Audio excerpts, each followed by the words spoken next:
1962 में हुए Indo China war के दौरान 3000 से भी ज्यादा चीनी सिपाही लद्दाख को कब्जाने के इरादे से बड़े बड़े हथियारों के साथ चाइना से भारत की तरफ बढ़ रहे थे।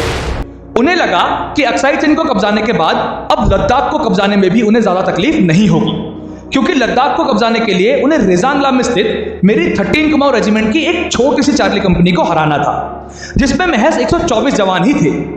Machine gun, hand grenades, mortar और टैंक सपोर्ट से लैश 3000 से भी ज्यादा चीनी सिपाही पूरे आत्मविश्वास के साथ मुझे और मेरे 123 जवानों को कुचलने के इरादे से तेजी से रेजांगला की तरफ बढ़ रहे थे। चीनियों को यह अच्छे से पता था कि रेजांगला में हमारे महज 124 सैनिक ही तैनात हैं, और उन्हें यह भी पता था कि हमारे पास कोई आर्टिलरी या टैंक सपोर्ट तो छोड़ो, ढंग की बंदूकें तक नहीं है। हमारे पास वो बंदूकें थी जिन्हें वर्ल्ड वॉर 1 के दौरान ही बेकार घोषित कर दिया गया था। हमारी बंदूकें एक राउंड में बस एक फायर करती थी और उसके बाद दोबारा गोली भर के उन्हें रीलोड करना पड़ता था, और इन बंदूकों की भी हमारे पास गिनी चुनी गोलियां थी। इसके अलावा हमारे पास ना तो कोई एम्युनिशन, ना कोई आर्टिलरी, इवन -30 डिग्री सेल्सियस की ठंड से निपटने के लिए ढंग के कपड़े तक नहीं थे। इन सब कारणों की वजह से चाइना को लगा कि वह रेजांगला में हमें 1-2 घंटे में ही मसल कर रख देंगे और लद्दाख पर कब्जा कर लेंगे। लेकिन चीनी ये भूल गए थे कि भले ही हमारे पास असला बारूद या बाकी आधुनिक हथियारों जैसा कुछ भी नहीं था, लेकिन हमारे पास था भारत मां की रक्षा और तिरंगे की शान के लिए मर मिटने का जज्बा। और इस जज्बे के साथ मैं और मेरे 123 सिपाही 18 नवंबर 1962 के दिन रेजांगला में 3000 चीनी सिपाहियों पर मानो काल बनकर टूट पड़े। उस दिन रेजांगला में मानो मौत ने तांडव सा कर दिया था और मेरे सभी सैनिकों के सर पर चीनी सिपाहियों को बीच में से फाड़ देने का भूत सवार हो गया था। नमस्कार, मेरा नाम है मेजर शैतान सिंह। मैं वही मेजर शैतान सिंह हूं जिसने 1962 इंडो चाइना वॉर के दौरान रेजांगला में 13 कुमाऊं रेजिमेंट की 123 जवानों की चार्ली कंपनी को लीड करा था। आज मैं आप लोगों को अपनी जीवन गाथा सुनाने आया हूं, क्योंकि मैं जानता हूं आप जैसे ही 1962 में चाइना के साथ हुई हमारी जंग के बारे में सुनते हैं तो आपके दिमाग में बस यही आता है कि कैसे चाइना ने हमें बुरी तरह हरा दिया था और अक्साई चीन पर कब्जा कर लिया था। हाँ, मैं मानता हूं कि हुआ तो कुछ ऐसा ही था, लेकिन क्या आप जानते हैं इसी जंग के दौरान 18 नवंबर 1962 को बैटल ऑफ रेजांगला में भारत मां के 124 वीर सपूतों ने 1300 से ज्यादा चीनी सिपाहियों को मौत के घाट उतार दिया था। आज मैं अपनी जीवन गाथा के जरिए आप सभी को 13 कुमाऊं रेजिमेंट के उन 124 शूरवीरों के बारे में बताऊंगा जिन्होंने मौत को सामने देखकर भी अपने कदम 1 इंच भी पीछे नहीं करे, बल्कि मौत की आंखों में आंखें डालकर वह अपनी आखिरी सांस तक भारत मां की रक्षा के लिए चीनियों से लड़ते रहे। 1 दिसंबर 1924 राजस्थान के जोधपुर जिले में लेफ्टिनेंट कर्नल हेम सिंह भट्टी के घर में मेरा जन्म हुआ। पिताजी भारतीय फौज में लेफ्टिनेंट कर्नल की पोस्ट से रिटायर हुए थे और वर्ल्ड वॉर 1 के दौरान उन्होंने फ्रांस में पूरी दुनिया के सामने अपनी कौशलता और वीरता का परिचय दिया था। वॉर के दौरान उनके पराक्रम को देखते हुए ब्रिटिशर्स ने उन्हें Order of the British Empire से सम्मानित भी किया था। बचपन से ही मैं अपने पिताजी से भारतीय फौज की शौर्यता के किस्से सुना करता था और बड़े होते होते यह किस्से मुझे इस कदर प्रभावित कर गए कि अब मुझे भी पिताजी की तरह ही भारतीय फौज में अफसर बनना था। फौजी बनने की मेरी इस ललक को देखते हुए पिताजी ने मेरा एडमिशन भी ऐसे स्कूल में कराया जहां से कई वीर भारतीय सैनिकों का उत्पादन हुआ, जोधपुर का चौपासनी सीनियर सेकेंडरी स्कूल। यह स्कूल अपने अनुशासन और खेलों में उपलब्धियों के लिए काफी प्रसिद्ध था। स्कूल टाइम से ही मैंने भारतीय फौज को ज्वाइन करने के लिए तैयारी शुरू कर दी थी। मैं खूब मन लगा के पढ़ाई करता और साथ ही पीटी, रनिंग और वॉलीबॉल का तो मैं चैंपियन था। स्कूल खत्म करने के बाद मैंने 1949 में अपना कॉलेज कंप्लीट किया और उसी साल पहले ही अटेम्प्ट में मैं जोधपुर स्टेट फोर्सेस में अफसर बन गया। आजादी के कुछ सालों बाद जब जोधपुर का भारत में पूरी तरह से विलय हुआ तब मेरा ट्रांसफर कुमाऊं रेजिमेंट में हुआ और उसके बाद मैंने लगातार नॉर्थ ईस्ट के नागालैंड में हो रहे जाति विवाद के दौरान अपनी सेवाएं दी।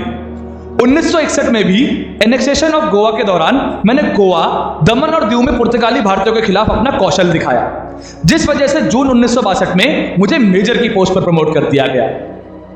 जून में मेरा प्रमोशन हुआ और 20 अक्टूबर 1962 के दिन चीनियों ने कई भारतीय चौकियों पर हमला करके इंडो चाइना वॉर की शुरुआत कर दी। दरअसल 1947 में हमें आजादी मिली थी और 1949 में बना पीपल्स रिपब्लिक ऑफ चाइना।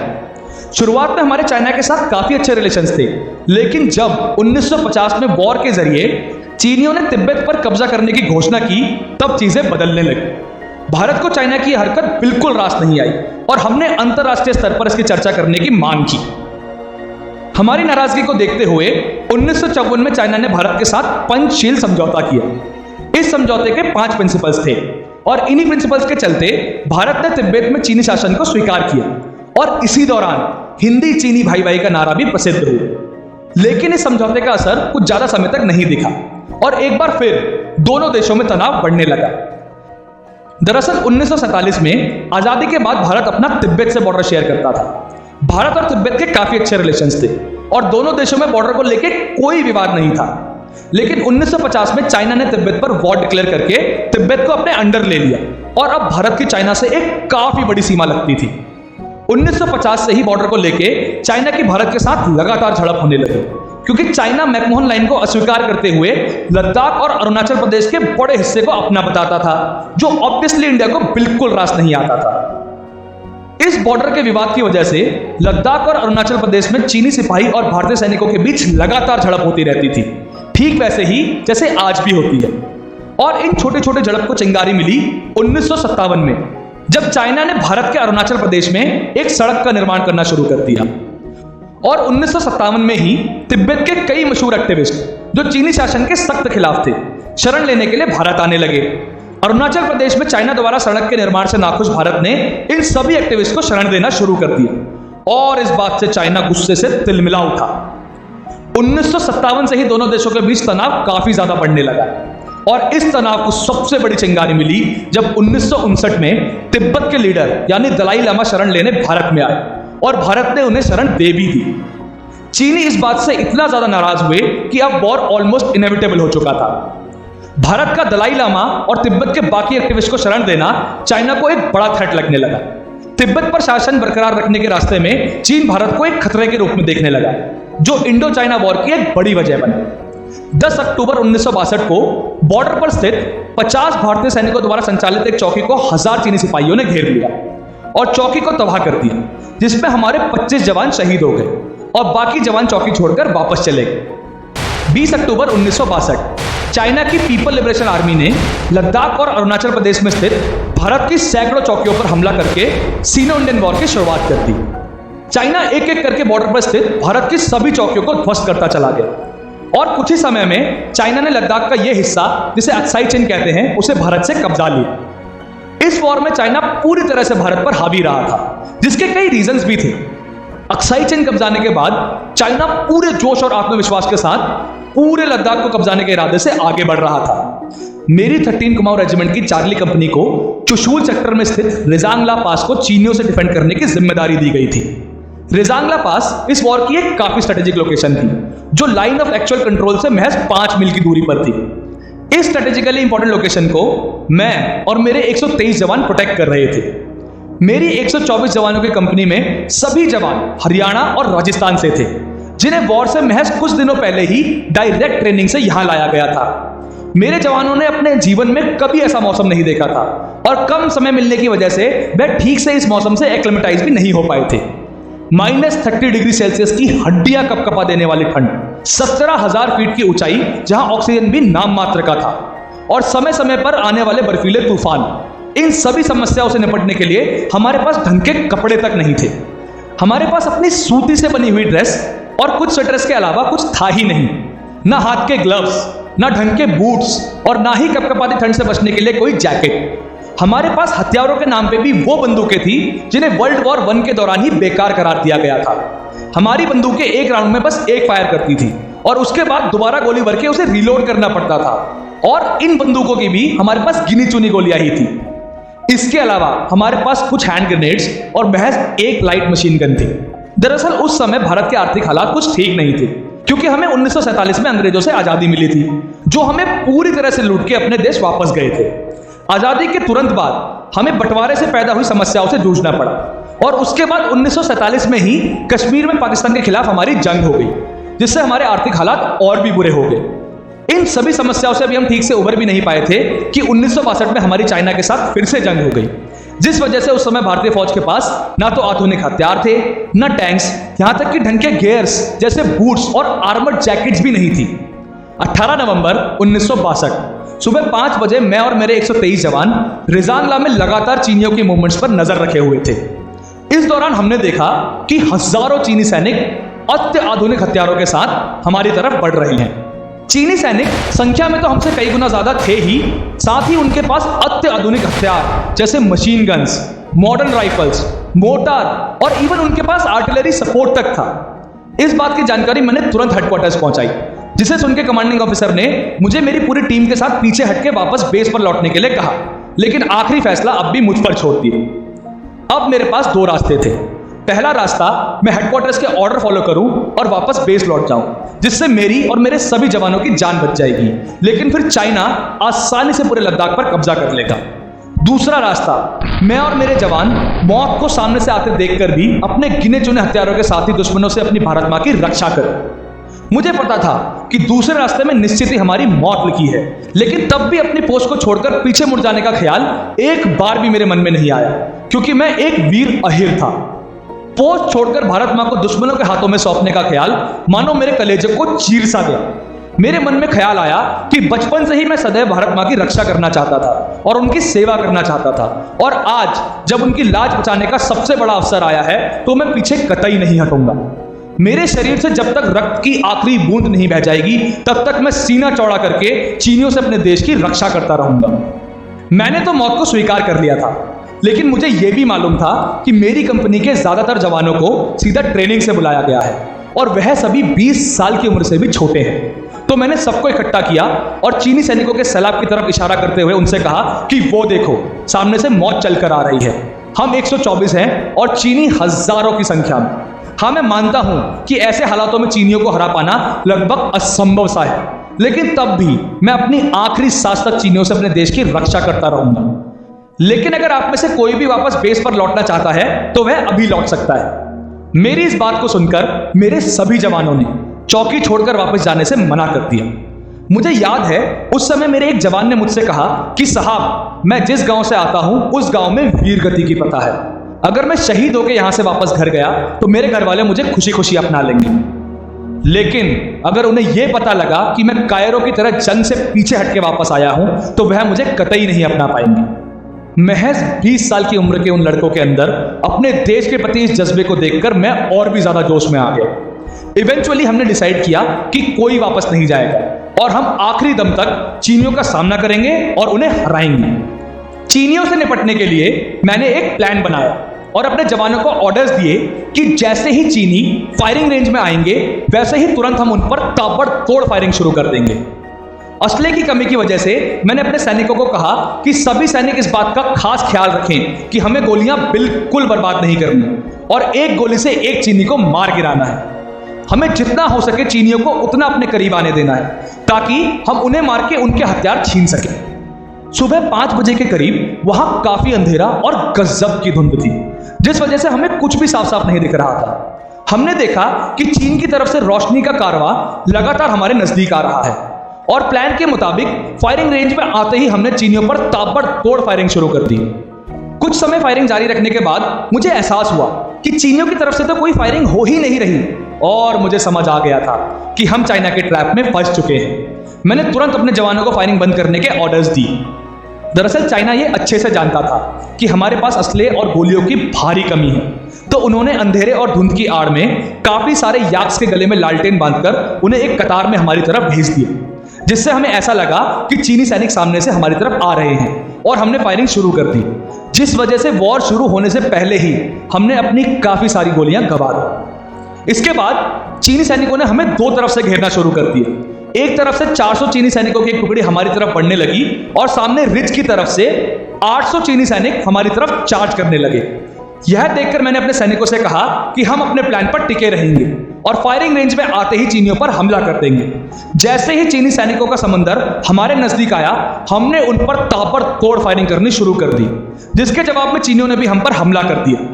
उन्होंने हमारे पर मोर्टार और रॉकेट से फायर करना शुरू कर दिया और जहां कुछ समय पहले बुद्धा की मुस्कान सी शांति छाई हुई थी, वहां अचानक पूरा इलाका गोलियों और बमों की आवाज से गूंज उठा।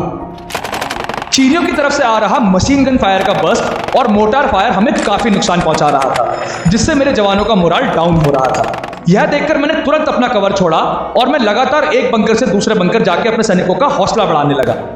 मैंने उन्हें हर परिस्थिति में फायरिंग जारी रखने का हौसला दिया और मेरे जवान आंखों में खून लिए चीनी सैनिकों को मौत के घाट उतारते गए। मैं एक तरफ अपनी राइफल से लगातार चीनियों पर हमला कर रहा था और दूसरी तरफ अपने सैनिकों का हौसला बढ़ा रहा था। मेरा एक एक जवान 10-10 चीनी सैनिकों को मौत के घाट उतार रहा था। उस दिन रेजांगला में मौत का ऐसा मंजर था कि मैंने पहले कभी अपने पूरे करियर में ऐसा दृश्य देखा ही नहीं था। कुछ ही समय में हमने अनगिनत चीनी सैनिकों को मार गिराया और थोड़े टाइम बाद फायरिंग रुक गई। हमें समझ ही नहीं आ रहा था कि चीनी दबे कदम वापस क्यों जा रहे हैं। उन्हें वापस जाते हुए देख मुझे पूरा शक था कि यह भी चीनियों की कोई चाल हो सकती है, तो मैंने अब भी अपने सैनिकों को सतर्क रहने के लिए कहा। कुछ समय बाद चीनी सैनिक वापस लौटे और इस बार उन्होंने 3 तरफ से हमारे ऊपर भारी फायरिंग करना शुरू कर दी। हमारे ऊपर 3 दिशाओं से मशीन गन से ऐसी फायरिंग हो रही थी कि हमें समझ आ गया था कि आज हमारी शहादत का दिन है।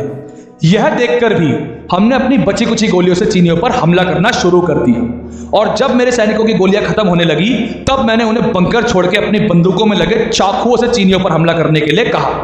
मेरे सैनिक जान की परवाह किए बिना चीनियों पर टूट पड़े और उनके ऊपर अपने चाकू से हमला करना शुरू कर दिया। लेकिन चीनियों की जैकेट इतनी मोटी थी कि हमारे चाकू ही टूट गए। इसके बाद मैंने अपना चाकू फेंका और अब शुरुआत हुई हैंड टू हैंड कॉम्बैट की। उस दिन मेरे अंदर एक भूत सा सवार हो गया था और मैंने ना जाने कितने छोटे छोटे चीनी सैनिकों की गर्दन अपने हाथों से ही मरोड़ दी। मुझे देखकर मेरे जवान भी चीनियों को अपने हाथों से ही मारने लगे। मैंने देखा कि मेरे हट्टे कट्टे हरियाणा और राजस्थान के वीर जवान अपने एक हाथ से ही छोटे छोटे चीनियों को मसल दे रहे हैं। कुछ समय तक यह मुठभेड़ चलने के बाद जितना हो सके हमने चीनियों की बंदूकें और बाकी अस्त्र लिया और हम वापस अपने बंकरों पर लौट गए। इस समय तक हमें काफी नुकसान हो चुका था। हमारे आधे से ज्यादा जवान वीर गति को प्राप्त हो चुके थे और बचे हुए जवानों को भी काफी चोट आ चुकी थी। इसके साथ ही ठिठुरती ठंड में ग्लव्स ना होने के कारण हमारी उंगलियां भी जमने लगी थी। इसके बावजूद भी हमने एक बार फिर से चीनियों पर हमला जारी रखा और मैं अब भी एक बंकर से दूसरे बंकर जाके अपने सैनिकों को हौसला दे रहा था। लेकिन इस प्रक्रिया में ग्रेनेड में से निकला एक छर्रा मेरे हाथ को भेद गए और मशीन गन की 3 गोलियां मेरे पेट में लग गई, जिसके बाद मैं धराशायी होने लगा और मेरे पेट में बंधी बेल्ट मुझे काफी तकलीफ दे रही थी। तो मैंने अपने एक जवान को उस बेल्ट को निकालने के लिए कहा। जैसे ही वह जवान मेरी बेल्ट को निकालने लगा तो उसने देखा कि मेरी आंतें पेट को फाड़कर बाहर आ रही हैं। यह देखकर उसने मुझसे कहा कि उस्ताद, अगर मैंने ये बेल्ट खोल दी तो आपकी आंतें बाहर आ जाएंगी और कुछ ही समय में आपकी मौत हो जाएगी। यह बोलकर उसने मेरी बेल्ट को और भी कसकर बांध दिया, जिससे मुझे असहनीय दर्द तो जरूर हुआ, लेकिन मुझे भारत मां की रक्षा करने का कुछ और समय मिल गया। हाथ और पेट में से निकलते लगातार खून की वजह से मैं सुन्न पड़ने लगा और मेरी आंखें बंद होने लगी। मन अब भी खड़ा होकर चीनियों को जान से मारने के लिए उत्सुक था, लेकिन अब शरीर ने साथ देना बंद कर दिया था। कुछ समय बाद जैसे ही मेरी आंखें बंद हुई तो मैंने देखा कि चीनी सिपाही मेरी भारत मां के सीने पर पैर रख रहे हैं। यह देखते ही मैंने अपनी आंखें खोली और मैं फिर से अपने पैरों पर खड़ा हो गया। ज्यादा खून निकलने की वजह से मेरा हाथ बिल्कुल सुन्न पड़ गया था और बिल्कुल काम नहीं कर रहा था। तो मैंने हमारी इकलौती मशीन गन के ट्रिगर को एक रस्सी की मदद से अपने पैर पर बंधवाया और मैं अपने पैर की मदद से ही चीनियों पर मशीन गन से फायर करता चला गया। मैं और मेरे बचे हुए जख्मी जवान अभी भी चीनियों से लोहा ले रहे थे और उन पर लगातार फायर कर रहे थे। इस बीच मेरे मन में एक ख्याल आया और मैंने अपने रेडियो ऑपरेटर रामचंद्र यादव को अपने पास बुलाया। मैंने उनसे कहा कि आपको अभी वापस बेस पर जाना है और सबको बताना है कि रेजांगला में क्या हुआ है। यह सुनकर रामचंद्र यादव ने मुझे साफ इनकार कर दिया, लेकिन मैंने उन्हें समझाया कि अगर हम सब शहीद हो गए तो किसी को पता नहीं चलेगा कि आखिर यहाँ हुआ क्या है और मेरे सभी जवानों की कुर्बानी व्यर्थ हो जाएगी। मेरी बात को सुनकर रेडियो ऑपरेटर रामचंद्र यादव वापस बेस पर लौट गए और हमने लड़ाई जारी रखी। चीनी सैनिक संख्या में इतने ज्यादा थे कि उनका सहलाब खत्म ही नहीं हो रहा था। एक तरफ हम उन्हें लगातार मौत के घाट उतारे जा रहे थे और दूसरी तरफ वह एक के बाद एक हमारी तरफ बढ़ते जा रहे थे। सुबह के 8:15 बजे मैंने अपनी आखिरी सांस ली और लगातार खून बहने की वजह से मैं हमेशा हमेशा के लिए भारत मां की गोद में समा गया। उस दिन मेरे साथ मेरे 114 वीर जवान भी वीरगति को प्राप्त हुए और मेरे 5 जवानों को चीनियों ने बंदी बना ली। मतलब इस युद्ध से 124 में से महज 4 भारतीय सैनिक ही वापस बेस पर लौट पाए थे। हाँ, मैंने माना कि अंततः इस युद्ध को भी चाइना ने जीत लिया था, लेकिन उस दिन रेजांगला में कुछ ऐसा मंजर था कि हम 124 जवानों ने 1300 से ज्यादा चीनी सिपाहियों को मार गिराया था। मतलब मेरा एक एक जवान 10-10 चीनी सैनिकों पर भारी पड़ा था। उस दिन मौत का मंजर कुछ ऐसा था कि रेजांगला चीनियों की लाश की वजह से कब्रिस्तान में तब्दील हो गया। हमने रेजांगला में चीनियों को इतना ज्यादा नुकसान पहुंचा दिया था कि वह बिल्कुल टूट चुके थे और उन्होंने लद्दाख की तरफ ना बढ़ने का फैसला किया। अपने देश के प्रति हमारे जज्बे को देखकर और रणभूमि में हमारी वीरता को देखकर as a mark of respect चीनी सैनिकों ने अपनी बंदूकें जमीन में गाड़ दी और अपनी टोपी उस पर रख दी। 3 दिन बाद यानी 21 नवंबर 1962 को सीज फायर घोषित किया गया और युद्ध का अंत हुआ। चीनियों ने खुद यह स्वीकार किया कि इस पूरे युद्ध में रेजांगला में ही उन्हें सबसे ज्यादा नुकसान पहुंचा था और रेजांगला का यह बैटल ही सीज फायर की सबसे बड़ी वजह बना। हमारे रेडियो ऑपरेटर रामचंद्र यादव ने जब बेस पर पहुंच के सबको रेजांगला के बारे में बताया तो कोई भी अफसर उनकी बात पर यकीन करने तक को तैयार नहीं हुआ। भारतीय सेना के जनरल्स को रामचंद्र यादव की कहानी पर बिल्कुल यकीन नहीं हो रहा था। वह यह मानने को ही तैयार नहीं थे कि बिना आधुनिक हथियारों के महज 124 सोल्जर्स ने 1300 से ज्यादा चीनी सिपाहियों को मार गिराया था। धीरे धीरे बात इतनी आगे बढ़ गई कि जब रामचंद्र यादव अपनी बात पर अड़े रहे तो उन्हें कोर्ट मार्शल करने तक का फैसला ले लिया गया। लेकिन इतने में मेरा एक वीर जवान निहाल सिंह चीनियों की कैद से बच के वापस भारत लौटने में सक्षम रहा और जब उसने जनरल्स को रेजांगला के बारे में बताया तब फाइनली उन्हें रामचंद्र यादव की बात पर यकीन होने लगा। बैटल ऑफ रेजांगला के अगले दिन से ही यानी 19 नवंबर 1962 से भारी बर्फबारी की वजह से रेजांगला को नो मैंस लैंड घोषित कर दिया गया और 6 महीने तक वहां कोई गया ही नहीं। फाइनली अप्रैल में जब बर्फ पिघली तब भारतीय सेना रेजांगला पहुंची और उन्हें बर्फ में दबी सभी 115 शहीद जवानों के पार्थिव शव मिले और उन्होंने देखा कि एक भी जवान के पीठ पर गोली नहीं लगी है। मतलब मौत को सामने से देखकर भी एक भी जवान पीठ दिखा के नहीं भागा। बहुत से जवानों की तो उंगलियां अभी भी उनके बंदूकों के ट्रिगर पर थी, जिसे देखकर भारतीय सेना के जनरल्स तक इमोशनल हो गए और उनकी आंखें नम हो गई। थोड़ी देर ढूंढने के बाद फाइनली उन्हें मेरा पार्थिव शव मिला और उन्होंने देखा कि वो रस्सी अब भी मशीन गन के ट्रिगर और मेरे पैर पर बंधी हुई है। रेजांगला में मेरे और मेरे 123 जवानों की वीरता के लिए मुझे मरणोपरांत highest war time gallantry award यानी परमवीर चक्र से सम्मानित किया गया। जय हिंद, जय भारत।